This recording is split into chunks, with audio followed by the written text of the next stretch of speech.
The beaches in the Philippines are not just white sand and turquoise water, but are also the heart of the country's history. An archipelago of thousands of islands that for centuries have welcomed fishermen, sailors, warriors, and merchants. Since ancient times, the Austronesian populations lived along the coast, creating seaside villages where fishing was the main source of income. Their small balangay, rowing and sailing boats, were used to travel from one island to another, bringing with them food, shells, and legends. Over the centuries, the beaches became natural ports for trade with Chinese, Indians, and Arabs.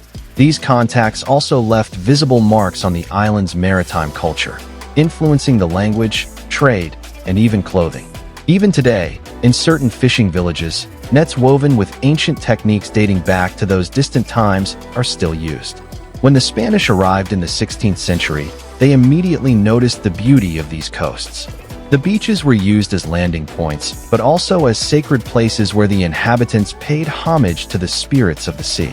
Many coastal areas were later transformed into Catholic missions or strategic points for defense against pirates, and in fact, on some beaches there are still remains of watchtowers or colonial forts built with coral stones.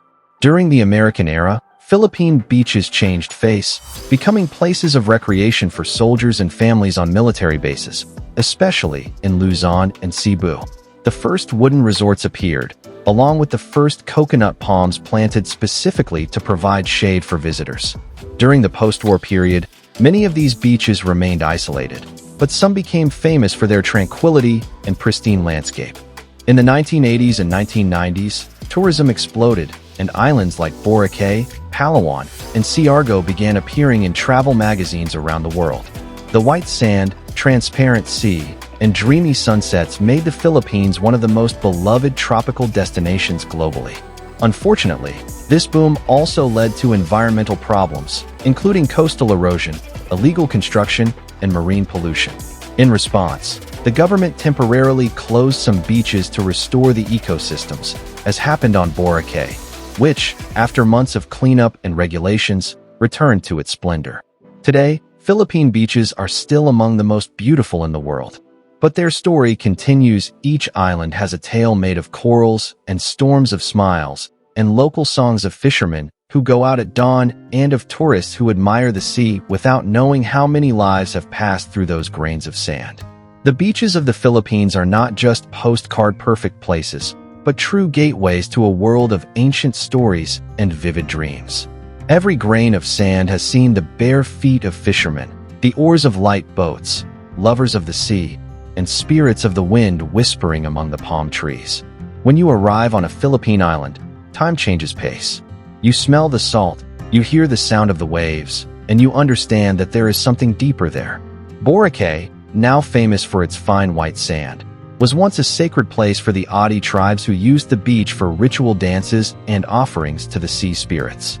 Even today, if you walk at dawn away from the resorts, you can encounter old fishermen murmuring prayers to the sea before casting their nets. In pins of mermaids who appear on new moon days, and of shells that guard the sea. Desire Salawan, the island of islands. You'll find beaches that seem sculpted by dreams. Hidden among cliffs and forests, it was once a refuge for distant tribes, then a land of resistance against Moorish pirates, and finally a paradise for those seeking silence. Here, the beaches tell leg. Siargao, the home of the waves, is the beach of freedom, beloved by surfers and free spirits, but also by those who love the simple life of fresh coconuts, fires on the sand, and stories told under a star-filled sky. Here, the beach is the living room of those who arrive and stay even for just a day, but then can't leave.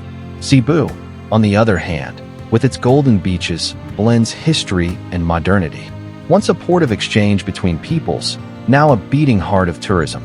Here, you walk on the sand, thinking of when Spanish galleons approached through the waves, or when ancient Visayan warriors defended the coasts with wooden spears and proud eyes. Traveling the beaches of the Philippines is like leafing through a book written with water and wind. Each island has its own voice, each shore a different melody. There are beaches where the sea sings sweetly like a lullaby, and others where the waves crash as loud as tribal drums. The Philippines isn't just a journey, but an encounter with a soul that changes with every tide. And if you listen carefully, if you sit on the sand with your eyes closed, you too will hear that ancient song that unites all the beaches in a single love story between the land and the sea.